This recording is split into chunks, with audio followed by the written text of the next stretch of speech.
Nakakabaliw ang gabi na iyon, hindi ko inakala na magbabago ang lahat. Hello, ako si Marikit, 24 na taong gulang, at lumaki ako sa isang tahimik na baryo sa Laguna. Simula pagkabata, ako at ang aking anak na si Noah lang ang magkasama sa mundo. Siya ang aking lakas at sandigan sa bawat pagsubok. Sa gabing iyon, isang maagang taglamig, nagkaproblema uli ang heater namin sa bahay, at ramdam na ramdam ko ang lamig habang pauwi si Noah galing trabaho at sa paghahanda niya sa kanyang pagsusulit. Pagpasok niya, kitang-kita ko ang pagod sa mukha niya, tila ba dala-dala niya ang bigat ng buong araw. Ma, pagod na talaga ako. Kailangan ko lang humiga sandali, sabi niya habang humihinga ng malalim. Tumango lang ako at inalok ko siyang magpahinga sa kwarto ko na mas mainit. Hindi siya tumanggi. Pumasok siya at agad humiga sa ibabaw ng kumot. Kinuha ko ang mas makapal na kumot at inilapag sa kanya, pagkatapos ay nilinis ko ang kusina. Nang matapos, tahimik akong sumilip sa kanyang tabi at humiga rin. Sa simula, parang ordinaryong gabi lang ito, isang ina na nagpapalakas ng loob sa anak na pagod na pagod. Pero unti-unting gumalaw si Noah patungo sa akin, at naisip ko na siguro dahil lang sa lamig, tulad ng dati noong bata pa siya. Hindi ko ito pinansin. Mainit ang kanyang katawan, at naramdaman ko ang mabagal niyang paghinga habang unti-unting nakakatulog. Tahimik ang kwarto, isang ganap na katahimikan na parabang nakakapagpahinga. Naririnig ko ang tibok ng puso namin habang nakahiga kami doon. Pero muling gumalaw si Noah, at ang kanyang kamay ay dahan-dahang yumakap sa akin, hindi mahigpit, hindi din malambing, parang gawin na nangyari na sa loob ng maraming taon. Ngunit sa sandaling iyon, tumigil ang aking mga galaw. Hindi ko matukoy kung ano ang naramdaman ko, hindi ito discomfort, pero hindi rin comfortable. Pinipilit kong sabihin sa sarili ko na lamig lang ito, o simpleng pagod lang ng anak ko. Ngunit nagbago ang hangin sa paligid namin, may init na lumitaw na dati wala. Yumakap ng bahagya ng mas mahigpit ang kamay ni Noah. Bagamat gusto kong umatras, hindi ako gumalaw. Naipit ako sa pagitan ng takot at pagkalito. Parang naglaho ang malinaw na hangganan sa pagitan namin bilang ina at anak sa malambot na ilaw at tahimik na init ng kwarto. Biglang may nadama akong matigas na bagay sa aking tagiliran sa ilalim ng kumot. Nagulat ako. Puno ng kaba at kawalang paniwala, pilit kong inisip na natutulog lang siya o hindi niya alam ang ginagawa niya. Hindi ako gumalaw, huminga ng dahan-dahan habang umiikot ang mga isip ko sa lahat ng posibleng paliwanag. Lilipas din ito, bulong ko sa sarili ko. Pero habang pinipilit kong kalmahin ang sarili, lalo lang lumalalim ang tensyon. Bawat galaw ni Noah, bawat banayad niyang haplos sa aking kamay, parang kumukuha ng isang bahagi sa akin na hindi ko maintindihan o makontrol. Iniisip kong mag-focus na lang sa paghinga para maibsan ang gulo sa puso't isip. Sa isang sandali, tiningnan niya ako, ang kanyang mga mata ay may kakaibang kislap, malambing pero matindi. Parang naghahanap siya ng kumpirmasyon kung tama ba ang nararamdaman niya. Tumigil ang mundo sa paligid ko. Napilitang humiti ako ng mahina, sinusubukang alisin ang bigat ng sandali. Ngunit ang katahimikan ay lalo lang lumalim. Ang kamay niya sa akin ay gumalaw ng marahan, isang maliit na kilos na halos inosente lang, pero nagdulot ito ng malalakas na alon sa loob ko. Hindi kami nagsalita, marahil ay wala sa aming makapagsalita. Ang bigat ng mga salitang hindi nasabi ay bumalot sa kwarto ng mas malakas pa kaysa lamig. Natakot ako, hindi kay Noah, kundi sa mga damdamin na unti-unting sumibol sa akin, isang bagay na hindi ko inaasahan. Paulit-ulit kong sinasabi sa sarili, anak mo siya, Marikit, anak mo. Ngunit sa sandaling iyon, ang koneksyon namin ay mas komplikado, mas malalim at mas mahirap unawain kaysa sa dati. Hindi ako umalis, hindi dahil gusto kong payagan ang mali, kundi dahil hindi ko alam kung ano ang tama.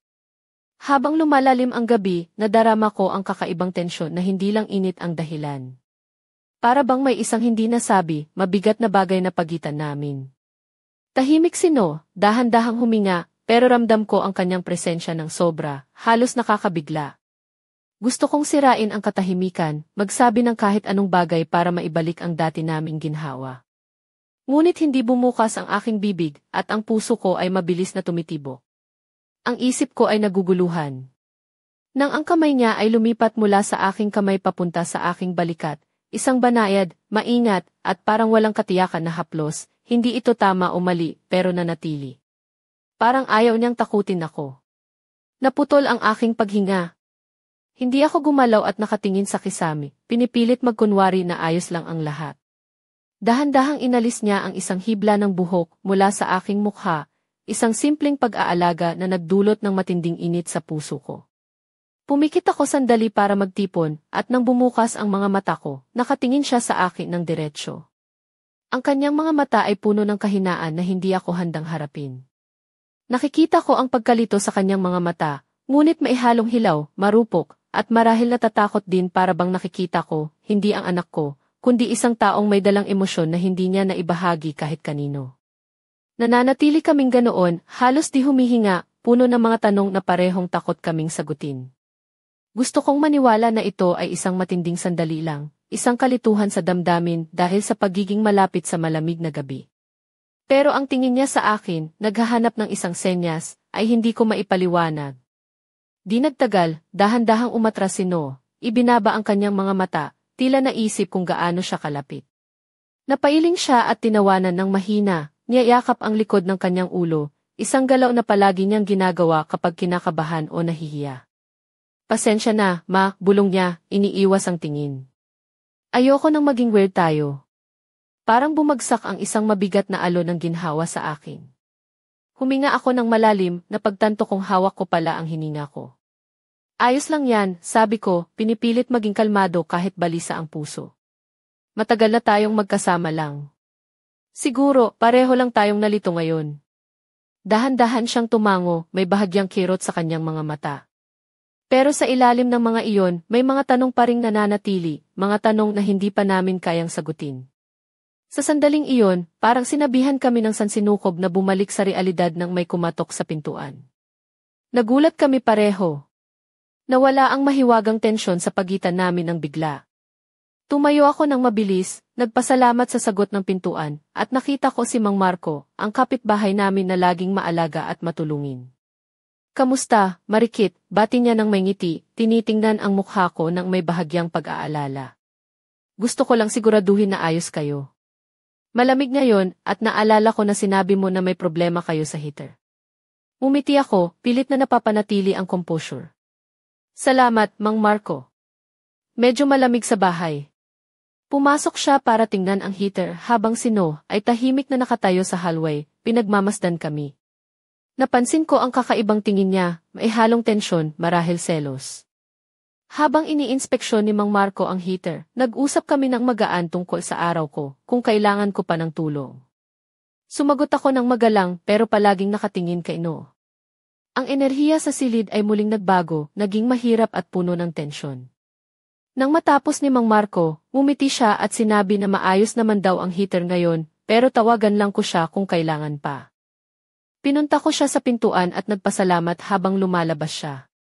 Pagbalik ko, nakita ko si Noo na nakatayo pa rin sa hallway, nakatawid ang mga kamay sa dibdib, mukha na parang bato, mahigpit at hindi may larawan ang emosyon. Okay ka lang ba? Tanong ko ng mahinahon. Nag-alsa siya ng balikat, iniiwas ang tingin. Hindi lang ako inaasahan na dadalawin siya. Gusto kong sabihin pa ang iba para mapawi ang lumalalim na distansya sa pagitan namin, pero dumaan siya sa akin at pumasok sa kwarto niya. Dahan-dahang nagsara ang pinto at naiwan akong mag-isa sa hallway. Bumalik ang katahimikan pero ngayon ay hindi na ito nakakapagpahinga. Parang may bigat na hindi matanggal. Bumalik ako sa kwarto ko. Umupo sa gilid ng kama, sinusubukang intindihin ang nangyari, ang tingin sa mga mata ni No, ang init ng presensya niya, ang pagdating ni Mang Marco na parang nagpabalik sa amin sa mundong totoo. Naroon pa rin ang presensya ni No, kahit wala na siya sa kwarto, ang boses, ang haplos, ang pag-aalaga na ipinakita niya nang alisin ang buhok ko mula sa mata ko. Lahat ay paulit-ulit sa isip ko. Hindi ko maintindihan kung ano ang ibig sabihin nito o kung may ibig sabihin ba talaga. Siguro pagod lang kami, siguro nagulo lang ang emosyon sa sandaling mahina kami. Pero hindi ko maikakaila may nagbago. Biglang may kumatok sa pinto ng kwarto ko. Pasok, mahina kong sabi. Dahan-dahang pumasok si No, hindi agad dumitingin sa akin. Lumapit siya at umupo sa tabi ko sa kama, hawak ang mga kamay sa kanyang mga tuhod. Tahimik kami ng ilang sandali, ang hangin ay mabigat, hindi na kasingtindi ng naunang tensyon, pero puno pa rin ng kawalang katiyakan. Ma, simula niya ng mahina, pasensya na kung naging weird kanina. Hindi ko gusto na malito tayo. Tiningnan ko siya, nakikita ang tensyon sa kanyang panga, at ang kawalang katiyakan sa mga mata niya. Parang may dalang bigat na hindi niya maintindihan. Ayos lang yan, mahinang sabi ko, inilalagay ang kamay ko sa kanya. Siguro nalito lang tayo sa damdamin. Matagal na tayong magkasama lang, minsan ang ganitong kalapitan ay nakakalito. Dahan-dahan siyang tumango, ngunit tumingin ulit sa akin nang maisakit sa mga mata. Pero iba to, bulong niya. Hindi ko alam kung bakit. Hindi ko pa naranasan ito dati. Ayokong maging pabigat sa'yo. Hindi ko alam kung paano haharapin ito. Hindi ko alam ang sasabihin ko. Ang mga salita niya ay bumigat sa puso ko. Hindi ko maintindihan ang nangyari, pero naramdaman ko rin iyon, isang damdaming hindi ko maipaliwanag o maituwid. Natakot ako. Gusto ko siyang yakapin, sabihin na ayos lang ang lahat, babalik kami sa dati. Pero hindi ako sigurado. Ayokong mas lalo pang lumala ang sitwasyon. No, mahinang sabi ko, baka kailangan lang natin ng oras para mag-isip. Normal lang na makaramdam ng ganito, pero normal din na magbigay ng espasyo para maintindihan kung ano ang ibig sabihin ng kalapitan na to. Tumango siya, iniiwas ang tingin. Tama ka. Biglang inilapit niya ang ulo sa balikat ko, tulad ng dati noong bata pa siya. Naramdaman kong lumambot ang puso ko sa kanyang kilos, pampalubag loob, pamilyar, pero may kakaibang aspeto na pareho naming pinipilit baliwalain. Yumakap ako sa kanya, inilagay ang kamay ko sa likod niya. Hindi kami nagsalita, ngunit ang katahimikan ay nagsilbing tulay sa mga damdamin namin. Ngunit biglang may matinding kumakatok sa pintuan, mas malakas, mas matindi. Napahinto kami, natakot. Tumingin kami sa isa't isa, dalawang taong nahuli sa isang hindi maipaliwanag na sandali, biglang pinutol. Tumayo ako, hinagod ang buhok at nagpunta sa pintuan. Si Mang Marco uli ang nakatayo, mukha niyang puno ng pag-aalala.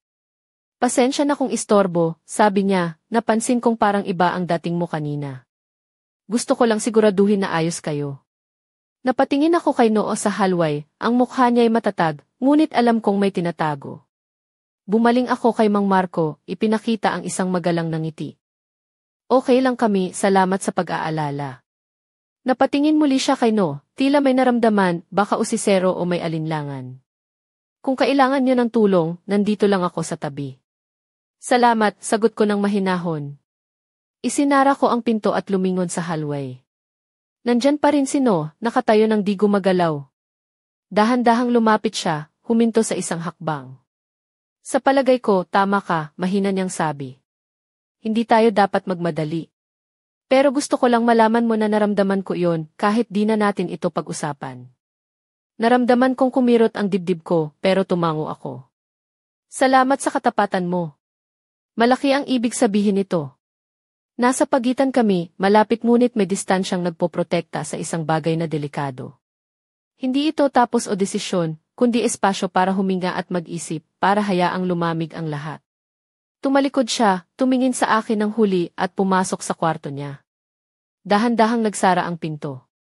Nakatayo ako sa tahimik na hallway, alam kong hindi ito ang katapusan. Pero sa ngayon, sapat na ito. Dahan-dahan naming haharapin ang lahat, magkasama, ng maingat at dahan-dahan. May mga lihim pa ang gabi na ito, mga tanong na naghihintay ng sagot. Ngunit iyon, marahil, ay susunod na kabanata ng aming kwento. Minsan, sa katahimikan ng gabi, para bang may mga bagay na hindi mo lubos na naunawaan hanggat hindi ka mismo ang nakakaranas nito. Ako si Marikit, 24 na taong gulang, at anak ko si No, na 4 na taon na ang nakalipas ay naging aking matalik na kasama sa buhay. Lumaki kami sa isang maliit na bayan sa Laguna, kung saan ang bawat araw ay puno ng simpleng saya, ngunit sa likod ng mga ngiti ay may mga lihim na unti-unting sumisiklab sa dilim. Pagkatapos ng gabing iyon na nagdulot ng gulo sa aming puso, hindi ko maiwasang balikan ang mga nangyari. Hindi lamang ito basta malamig na gabi, kundi isang gabi na nagbukas ng mga pinto sa mga damdamin na matagal nang nakatago. Sino, ang anak ko na palaging matyaga at maalaga, ay nagpakita ng isang bahagi ng kanyang sarili na hindi ko inaasahan, isang bahagi na puno ng kalituhan, pangamba, at isang halong pagnanais na hindi ko maintindihan. Lumipas ang ilang araw, ngunit ang tensyon sa pagitan namin ay hindi kumupas. Sa bahay namin sa bayan ng Pagsanjan, ang dating tahimik na tahanan ay naging parang isang entablado ng mga di inaasahang emosyon.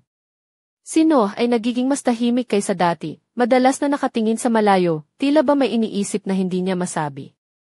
Ako naman, sinusubukang intindihin siya at ang sarili ko, ngunit ang bawat araw ay tila isang hamon na puno ng mga palaisipan. Isang hapon, habang nagluluto ako sa maliit naming kusina, naramdaman kong may malamig na tingin mula sa likod ko. Nang lumingon ako, nakita ko si Noh na nakatayo sa pintuan, nakasuot ng simpleng puting t-shirt at maong, ang buhok niya ay medyo magulo, tanda ng pagod at pag-iisip. Ang kanyang mga mata ay may halong lungkot at pag-aalala. Ma, pwede ba tayong mag-usap? Tanong niya ng dahan-dahan. Tumango ako, iniwan ang sandok at nilapitan siya.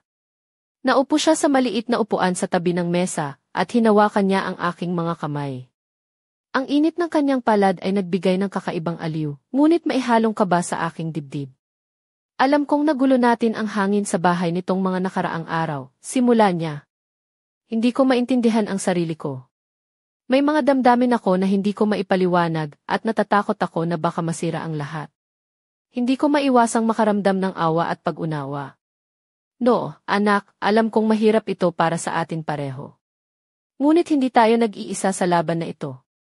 Mahal kita at gagawin ko ang lahat para matulungan kang maintindihan ang nararamdaman mo. Ngunit bago pa man ako makapagsalita ng higit pa, tumigil siya sandali at tumingin ng diretso sa akin, ang mga mata niya ay puno ng lalim at paghahanap. Ma, parang hindi lang ito tungkol sa akin. Parang may mga bagay din sa'yo na hindi mo sinasabi, mga damdamin na tinatago mo.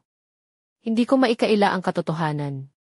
Sa likod ng aking malumanay na ngiti, may mga bahagi din ako na nalilito, na naguguluhan sa pagitan ng pagiging ina at pagiging tao na may sariling damdamin.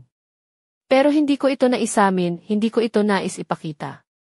Marahil, no, pareho tayong may mga tinatagong kwento.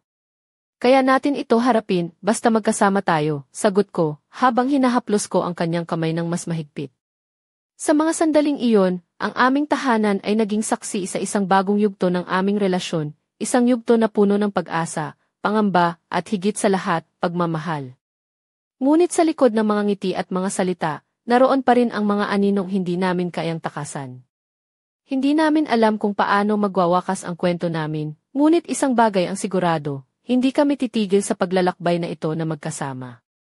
Sa bawat araw na dumarating, haharapin namin ang mga hamon na dala ng aming mga puso, at matututo kami kung paano mahalin ang isa't isa sa bagong paraan na hindi namin inaasahan. Ngunit ang tanong ay nananatili, hanggang saan aabot ang aming paglalakbay? At ano ang mga lihim na naghihintay na mabuksan sa mga susunod na gabi? Sa bawat araw na lumilipas sa aming munting tahanan sa bayan ng Pagsanjan, ramdam ko ang bigat ng mga hindi nasabi, mga damdaming nagtitiis sa ilalim ng katahimikan. Ako si Marikit, 24 na taong gulang, at ang anak ko na si Noh ay tila naging isang taong naglalakad sa pagitan ng liwanag at dilim na hindi niya alam kung saan dapat pumili. Sa mga sandaling tahimik kami, naririnig ko ang kanyang mga hininga na puno ng pag-aalala, na tila ba may mabigat na pasanin na hindi kayang sabihin sa salitang imati. Isang gabi, habang nakaupo kami sa sala, si Noh ay tahimik at tila nag-iisip ng malalim. Nakasuot siya ng maluwag na pulang hoodie at itim na pantalon, ang kanyang buhok ay medyo nagugulo, tanda ng mahabang araw. Ang kanyang mga mata ay malalim, nakatingin sa bintana na parang naghahanap ng sagot sa mga bituin. Ma, simula niya, gusto kong malaman mo na hindi ko intensyon na gawing mahirap ang lahat. Pero minsan, ang damdamin ko ay parang isang bagyong hindi ko alam kung paano kontrolin. Tumingin ako sa kanya, ang ilaw ng lampara ay naglalaro sa kanyang mga mata, nagpapakita ng kanyang kahinaan at tapang. No, anak, lahat tayo ay may mga bagyong dinaranas. Ang mahalaga ay hindi tayo sumusuko. Nandito ako para sa'yo, kahit ano pa ang dumating. Ngunit sa kanyang mga mata, may halong pag-aalinlangan. Alam mo ba, ma, minsan naiisip ko kung tama ba ang mga nararamdaman ko. Parang may hangganan sa pagitan natin na hindi ko kayang tawirin, pero nararamdaman ko pa rin ang init na iyon. Hindi ko alam kung paano sasagutin iyon. Ang puso ko ay kumakalam sa kaba at kalituhan. No, minsan, ang puso natin ay nagpapadala ng mga signal na hindi agad natin maintindihan.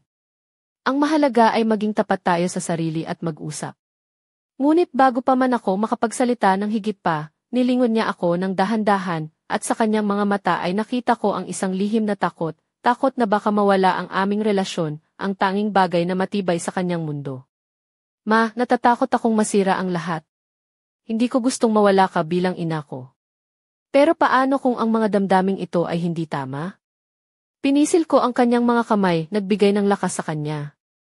Anak, ang pagmamahal ay hindi laging madaling intindihin. Pero hindi ito nasusukat sa tama o mali lang. Ang mahalaga ay kung paano natin haharapin ang mga ito ng magkasama. Si Noah ay umiti ng mahina, tila may bahagyang ginhawa sa kanyang mga mata. Ngunit alam kong hindi pa tapos ang kanyang laban.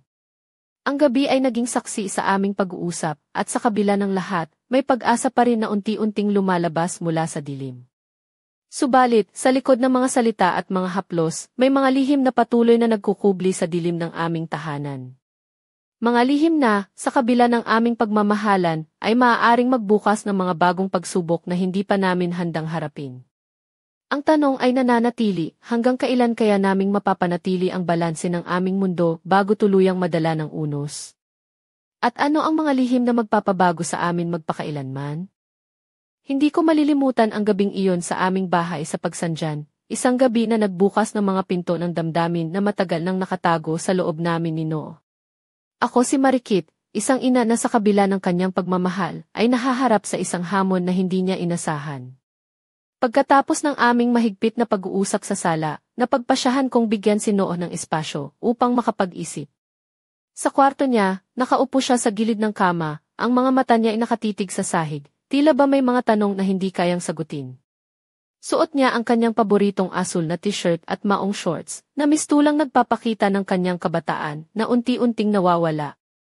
Dahan-dahan akong lumapit at umupo sa tabi niya, hindi nagsasalita, nag-aalok lamang ng presensya.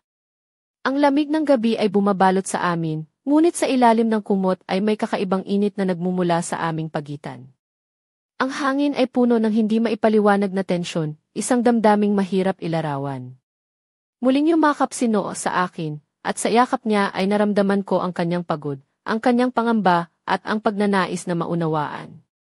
Ngunit sa bawat pagyakap, lumalalim ang komplikasyon ng aming relasyon, isang hangganan na tila ba unti-unting nagiging malabo. Ma, mahina niyang bulong, hindi ko alam kung paano ko haharapin ang mga nararamdaman ko. Parang nahihirapan ako sa pagitan ng pagiging anak mo at ng isang tao na may sariling damdamin. Hindi ko mapigilan ang luha na dumaloy sa aking pisngi. Noah, anak, mahal kita higit pa sa anumang salita. Alam kong mahirap ito, pero hindi tayo nag-iisa. Magkasama nating haharapin ang lahat ng ito. Sa mga sandaling iyon, tila naputol ang oras. Ang mundo ay nagmistulang nakatuon lamang sa amin, dalawang puso na naghahanap ng liwanag sa gitna ng dilim. Ngunit ang aming mga puso ay puno ng mga tanong, mga takot, at mga lihim na hindi pa handang ilabas. Hindi namin alam kung anong landas ang tatahakin namin mula rito. Ang mga damdamin na sumulpot ay nagbigay ng bagong kulay sa aming relasyon, isang kulay na puno ng kahinaan at pag-asa. Ngunit sa likod ng lahat, nananatili ang isang tanong, hanggang saan aabot ang aming pagmamahalan bago kami tuluyang maligaw sa dilim ng mga damdamin. Habang nakayakap si Noah sa akin, naramdaman ko ang bigat ng responsibilidad bilang ina, at ang pagnanais na protektahan siya mula sa mga unos ng mundo. Ngunit sa kabila nito, may bahagi ng akin na natatakot sa mga pagbabagong dala ng damdamin na hindi namin lubos na naunawaan. Sa kabila ng lahat, naniniwala ako na may pag-asa pa. Ngunit ang pag-asa ay may kapalit, ang tapang na harapin ang mga lihim na bumabalot sa aming tahanan. Ang aming kwento ay hindi pa tapos, at ang bawat araw ay isang hakbang patungo sa isang kinabukasan na puno ng mga misteryo at pagsubok. At sa likod ng dilim ng gabing iyon, may isang lihim na nagkukubli, isang lihim na, kapag nabunyag, ay magbabago sa lahat ng aming akala tungkol sa pagmamahal, pamilya, at pagkakakilanlan. Ngunit hanggang sa araw na iyon, kami ay mananatili sa pagitan ng liwanag at dilim, naghahanap ng sagot sa mga tanong na hindi pa namin kayang sagutin. Ang gabing iyon sa bahay namin sa Pagsanjan ay tila isang pelikula na unti-unting bumabagal ang takbo, bawat sandali ay puno ng tensyon at damdamin na hindi ko inaasahan. Ako si Marikit, isang ina na nahaharap sa isang kakaibang hamon, isang hamon na nagmula sa puso ng anak kong si Noah. Pagkatapos ng aming mahapding pag-uusap sa kwarto niya, nakaramdam ako ng malalim na pagod, hindi lamang sa katawan kundi pati na rin sa puso. Nakasuot ako ng simpleng damit pangbahay, puting t-shirt na medyo lumuluwag sa katawan at maong shorts na nagpapakita ng aking mga binti na nanghihina sa pagod. Ang aking mga paa ay nakasandal sa sahig na malamig at ang malamlam na ilaw ng lampara ay nagbigay sa kwarto ng isang malamyos na ambience. Sino, nakahiga na sa kama, nakapikit, ngunit ramdam ko ang kanyang paghinga na hindi pa rin ganap na kalmado. Mula sa gilid ng kama, dahan-dahan akong lumapit at umupo, hinawakan ang kanyang kamay. Ang init ng kanyang balat ay nagbigay ng kakaibang aliw, ngunit maihalong pangamba rin sa aking dibdib. Hindi kami nagsalita ng matagal, ang katahimikan ay napuno ng mga damdaming naglalakbay sa pagitan namin. Sa pagdampi ng kanyang mga daliri sa akin, naalala ko ang mga araw na siya ay maliit pa, ang mga yakap, halik sa noo, at mga simpleng salita ng pagmamahal. Ngunit ngayon, ang mga yakap na iyon ay tila may kakaibang bigat, isang bigat na hindi ko lubos maintindihan. Biglang bumukas ang mga mata ni Noah at tumingin siya ng diretso sa akin. Ang kanyang mga mata ay puno ng halong pagkalito at pagnanais na maintindihan. Mahina niyang bulong, hindi ko alam kung paano ko haharapin ito. Parang may isang bahagi sa akin na hindi ko maintindihan at natatakot akong masira ang lahat. Huminga ako ng malalim, nilapitan ang kanyang mukha gamit ang dalawang kamay. Anak, mahal kita. Kahit ano pa man ang mangyari, hinding-hindi kita iiwan. Magkasama nating haharapin ang mga bagay na ito. Ngunit bago pa man makapagpatuloy, naramdaman kong may kumatok sa pinto ng marahan. Nagulat kami pareho, ang tensyon ay biglang naputol. Tumayo ako at inaral ang mukha ni Noah, na tila nag-aalinlangan kung bubuksan ba ang pinto o hindi. Lumapit ako sa pintuan at dahan-dahang binuksan. Sa labas ay si Mang Marco, ang aming kapitbahay na palaging maasikaso at mapagbigay. Nakasuot siya ng simpleng polo at maong pantalon, ang mukha niya ay puno ng pag-aalala. Pasensya na kung istorbo, Marikit, sabi niya ng mahinahon, napansin ko lang na parang may kakaibang nangyari dito kanina, kaya naman gusto ko lang siguraduhin na ayos kayo. Mumiti ako ng pilit upang mawala ang kaba, salamat, Mang Marco. Medyo may pinagdadaanan lang kami ng anak ko ngayon pero ayos naman lahat. Pumasok siya ng bahagya sa loob, tinitingnan si Noah na nakatayo sa sulok ng kwarto. Ang kanyang mga mata ay puno ng pag-aalala, ngunit pilit niyang tinatago ang tunay na nararamdaman. Kung kailangan niyo ng tulong, nandito lang ako. Huwag mag-atubiling tawagan ako, sabi ni Mang Marco bago siya lumabas. Isinara ko ang pinto at muling bumalik sa tabi ni Noah. Napansin ko ang kanyang mga mata na naglalaro sa pagitan ng pasasalamat at pagkalito. Mahina niyang sabi, salamat sa pag-intindi. Hindi ko alam kung paano tayo abutin dito, pero hindi ko gustong mawala ka. Nilapitan ko siya at niyakap, at sa yakap na iyon, naramdaman ko ang bigat ng aming mga puso na puno ng pag-aalinlangan, takot, ngunit higit sa lahat, pagmamahal. Ang gabi ay mahaba, at habang kami ay magkasamang nakahiga, alam kong ito ay simula pa lamang ng isang mahirap ngunit makabuluhang paglalakbay. Ngunit sa likod ng mga yakap at salita, may mga lihim na naghihintay na mabunyag, mga lihim na maaaring magbago sa lahat ng aming akala tungkol sa aming pamilya at sa aming mga puso. Ang kwento namin ay patuloy, puno ng mga hamon at mga tanong na naghihintay ng sagot sa mga susunod na gabi. Hindi ko pa rin malimutan ang gabing iyon sa aming bahay sa Pagsanjan. Isang gabi na waring nagbukas ng mga pinto ng damdamin na matagal nang nakatago sa puso namin ni Noah. Ako si Marikit, isang ina na nahaharap sa isang pagsubok na hindi ko inakala, isang pagsubok na nagmula sa anak kong pinakamamahal. Pagkatapos ng pagdating ni Mang Marco, unti-unting nagbago ang enerhiya sa bahay namin. Ang dating mabigat at puno ng tensyon na hangin ay napalitan ng kakaibang katahimikan, isang katahimikan na puno ng mga tanong at pag-aalinlangan. Si Noah ay lumapit sa akin, ang kanyang mga mata ay puno ng pagkalito at pangamba, ngunit ramdam ko ang kanyang pagnanais na maunawaan. Mahina niyang bulong, hindi ko maintindihan ang mga nararamdaman ko. Parang naglalaban-laban ang puso ko sa isip ko.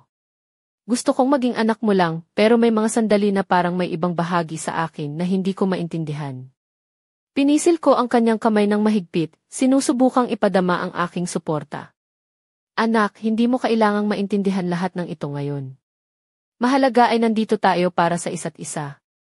Hindi kita iiwan kahit ano pa ang mangyari. Ngunit sa kabila ng mga salita, ramdam ko rin ang sariling pagkalito. Bilang ina, nais kong protektahan si No mula sa anumang sakit, ngunit bilang tao, alam kong may mga damdamin din akong hindi ko lubos na naiintindihan. Ang pagitan namin ay naging masalimuot, puno ng mga damdaming hindi madaling ipaliwanag. Habang kami ay nag-uusap, naalala ko ang mga araw na siya ay maliit pa, ang mga yakap, halik sa noo, at mga simpleng salita ng pagmamahal. Ngayon, ang mga bagay na iyon ay tila may ibang kahulugan, isang kahulugan na nagdudulot ng pagkalito at takot. Nang dumilim ang gabi, nagpa siya akong maglakad-lakad sa labas ng bahay upang magpahinga ng isip. Ang malamig na hangin ng gabi sa pagsandyan ay nagbigay ng pansamantalang ginhawa, ngunit hindi nito natanggal ang bigat sa aking dibdib. Napaisip ako kung paano namin haharapin ang mga hamon na ito at kung ano ang magiging kinabukasan namin ni No. Ang mga tanong ay naglalaro sa aking isipan, paano namin mapananatili ang aming relasyon nang hindi nasisira? Paano ko matutulungan ang anak ko na harapin ang mga damdaming ito? At higit sa lahat, paano ko mapapanatili ang pagiging ina habang hinaharap ang mga pagbabagong ito? Pagbalik ko sa loob ng bahay, nakita ko si No na nakaupo sa gilid ng kama, nakatitig sa bintana. Ang kanyang mukha ay puno ng pag-aalinlangan at takot. Lumapit ako at umupo sa tabi niya, hinawakan ang kanyang kamay. Anak, hindi tayo nag-iisa sa laban na ito, sabi ko ng mahinahon. Magkasama nating haharapin ang lahat ng ito, nang may pagmamahal at pag-unawa. Ngunit sa kabila ng aming mga salita, alam kong may mga bagay pa ring hindi namin kayang ipaliwanag. Ang aming relasyon ay nasa isang mahirap na yugto, isang yugto na puno ng mga pagsubok at mga tanong na naghihintay ng sagot. At habang kami ay magkasamang nakaupo sa madilim na kwarto, ramdam ko ang bigat ng responsibilidad bilang ina at ang pagnanais na protektahan si No mula sa mga unos ng mundo. Ngunit sa kabila nito, may bahagi ng akin na natatakot sa mga pagbabagong dala ng damdamin na hindi namin lubos na naunawaan. Ang aming kwento ay hindi pa tapos. Sa bawat araw na dumarating, haharapin namin ang mga hamon na dala ng aming mga puso, at matututo kami kung paano mahalin ang isa't isa sa bagong paraan na hindi namin inaasahan. Ngunit sa likod ng lahat, may mga lihim na naghihintay na mabunyag, mga lihim na maaaring magbago sa lahat ng aming akala tungkol sa pagmamahal, pamilya at pagkakakilanlan. Ang tanong ay nananatili, hanggang kailan kaya naming mapapanatili ang balanse ng aming mundo bago tuluyang madala ng unos? At ano ang mga lihim na magpapabago sa amin magpakailanman? Ang gabing iyon ay parang isang bagyong dumaan sa aming tahanan sa pagsandyan, hindi namin inasahan ang lalim ng unos na dala nito. Ako si Marikit, isang ina na sa kabila ng aking pagmamahal ay nadadala sa mga damdamin na hindi ko pa lubos maintindihan. Ngunit ang nangyari ay higit pa sa inaasahan ko, isang pangyayaring bumaon sa puso at isipan ko nang hindi ko inaasahan. Habang nakaupo kami ni No sa kwarto niya, ang lamig ng gabi ay tila mas lalong pumipisil sa aming mga puso. Ang mga salita niya ay bumagsak ng bigat sa akin, isang lihim na matagal na niyang tinatago ang unti-unting sumisiklab na damdamin. Ma, may kailangan akong sabihin, mahina niyang bulong, ang mga mata niya ay nakatitig sa sahig. Hindi lang ito tungkol sa kalapitan natin bilang ina at anak. May ibang bagay din akong nararamdaman na hindi ko maintindihan. Hindi ko siya pinutol, nais kong marinig ang lahat ng nasa puso niya, kahit pa ito'y mahirap pakinggan. Para bang may bahagi sa akin na nagigising, mga damdamin na hindi ko pa naranasan. Natatakot akong baka masira ang lahat kung magpapahayag ako ng totoo. Patuloy niya, ang kanyang mga kamay ay nanginginig habang hawak ang aking palad. Hindi ko mapigilang manginig ang mga tuhod, ang bigat ng mga salitang iyon ay bumalot sa akin. No, anak, mahal kita. Ano man ang nararamdaman mo, hindi ito magbabago ng pagmamahal ko sa'yo.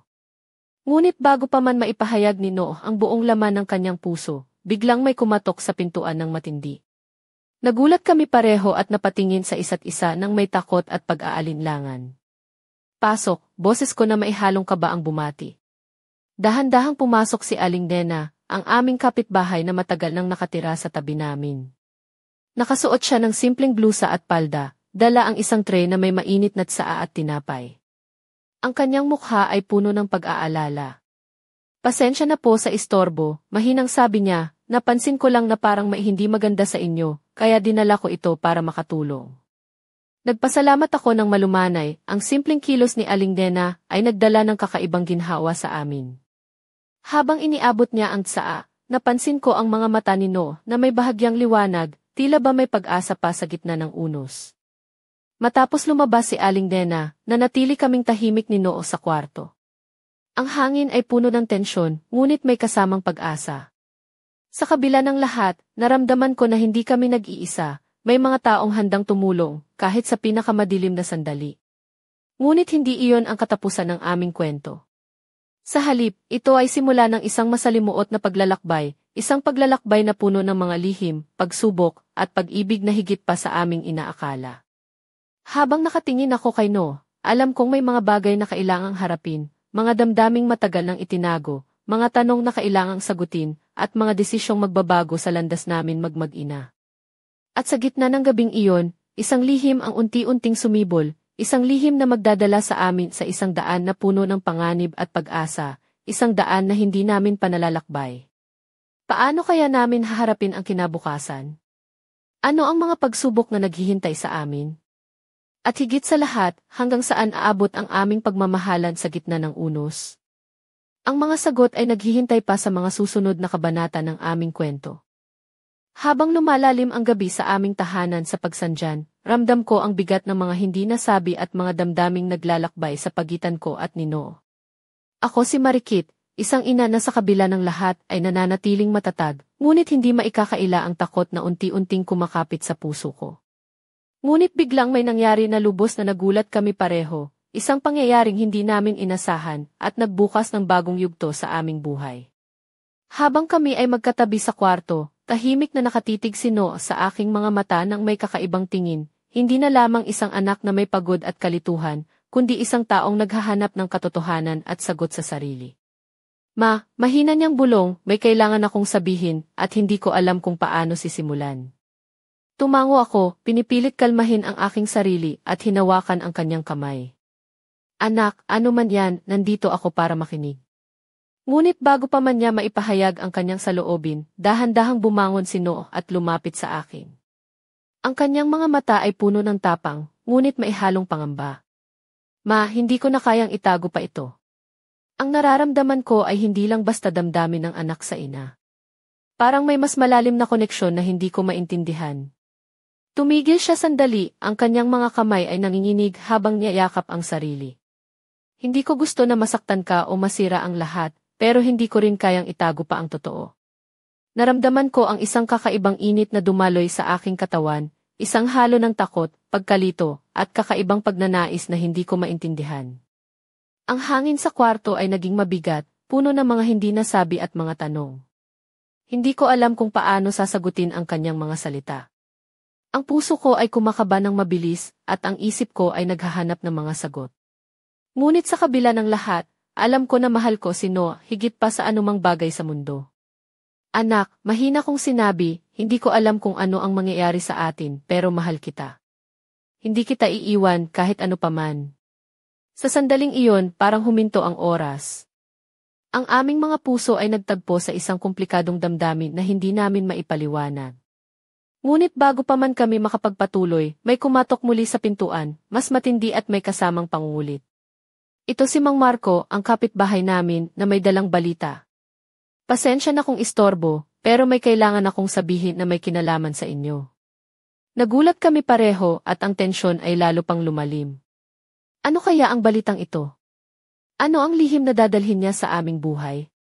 Ang gabing iyon ay hindi lamang naging simula ng isang mahirap na paglalakbay para sa amin, kundi pati na rin ng isang misteryo na maglalagay sa amin sa gitna ng isang labanan na hindi namin inaasahan.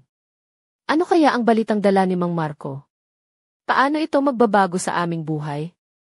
At higit sa lahat, paano namin haharapin ang mga damdaming naglalaban sa pagitan namin?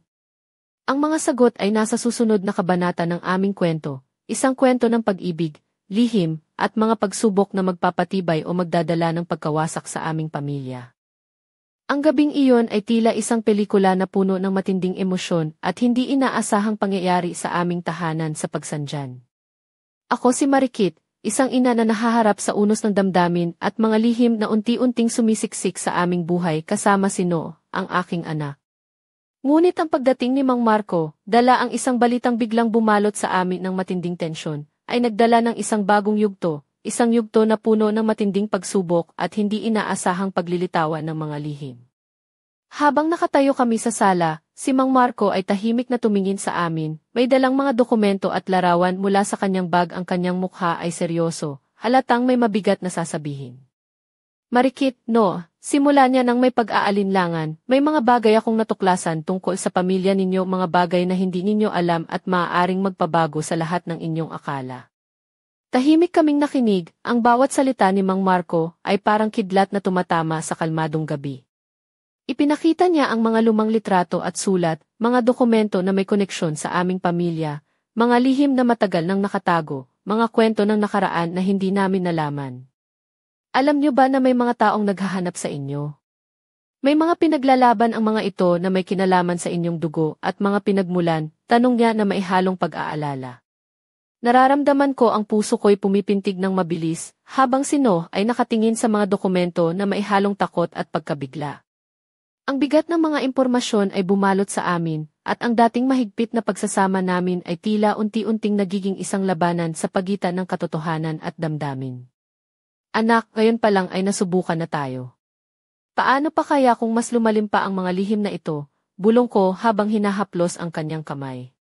Ngunit hindi iyon ang katapusan. Sa halip, ito ay simula ng isang matinding laban, isang laban na hindi lamang sa pagitan namin ni No bilang ina at anak, kundi laban din sa mga puwersang nagkukubli sa dilim ng aming nakaraan.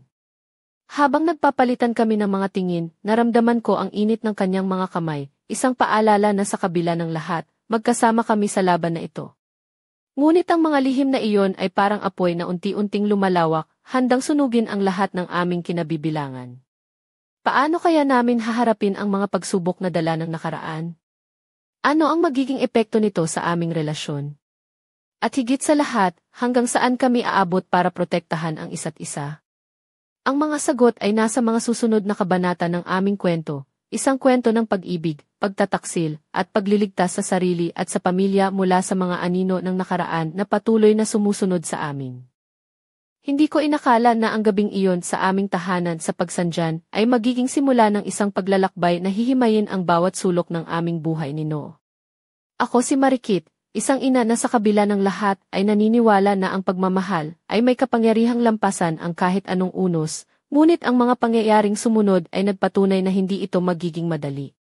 Habang nakatayo kami sa harap ni Mang Marco, hawak ang mga lumang larawan at dokumento, ramdam ko ang bigat ng mga lihim na unti-unting lumalabas mula sa dilim ng nakaraan. Ang mga kwento tungkol sa aming pamilya ay hindi lamang basta mga alaala, ito ay mga piraso ng isang puzzle na kailangang pagdugtungin upang maintindihan ang aming tunay na pagkatao. Sino, na dati kong kilala bilang matapang at maalaga, ay tila nalulunod sa mga damdaming unti-unting sumisiklab sa kanyang puso. Ang kanyang mga mata ay puno ng pagkalito at takot, ngunit sa kabila nito, naroon pa rin ang isang apoy ng determinasyon na harapin ang katotohanan. Mahina niyang bulong, hindi ko alam kung paano natin haharapin ito, pero nais kong malaman ang lahat. Kahit gaano man ito kahirap. Nilapitan ko siya, niyakap ng mahigpit ang kanyang katawan, at sa yakap na iyon, naalala ko ang mga araw na siya'y maliit pa, ang mga ngiti, mga halik, at mga pangakong hindi kailanman mababali. Anak, ano man ang mangyari, magkasama tayo. Hindi tayo iiwanan ng pagmamahal natin sa isa't isa. Ngunit sa likod ng aming mga salita at yakap, may isang malalim na lihim na nagkukubli, isang lihim na magpapabago sa lahat ng aming akala tungkol sa pamilya, pagmamahal, at pagkakakilanlan. Ang lihim na ito ay parang isang anino na matagal nang nagtatago sa likod ng aming mga puso, naghihintay ng tamang sandali upang lumitaw. Habang ang gabi ay unti-unting naglalaho, ramdam ko ang isang kakaibang tensyon sa hangin, isang tensyon na nagsasabing ang aming kwento ay hindi pa tapos. Sa halip, ito ay isang simula ng masalimuot na paglalakbay na puno ng mga tanong, pagsubok, at mga sagot na magbibigay liwanag sa aming mga kaluluwa. Ang tanong ngayon ay nananatili hanggang saan kami abutin upang mahanap ang katotohanan. At sa pagharap namin sa mga lihim ng nakaraan, paano namin mapangangalagaan ang pagmamahal na bumubuo sa aming pamilya? Ang sagot ay nakatago sa dilim ng kinabukasan, isang misteryo na sabik kaming tuklasin, magkasama, bilang ina at anak, isang kwento ng pag-ibig, tapang, at pag-asa na magdadala sa amin sa liwanag, kahit gaano man kadilim ang aming marating.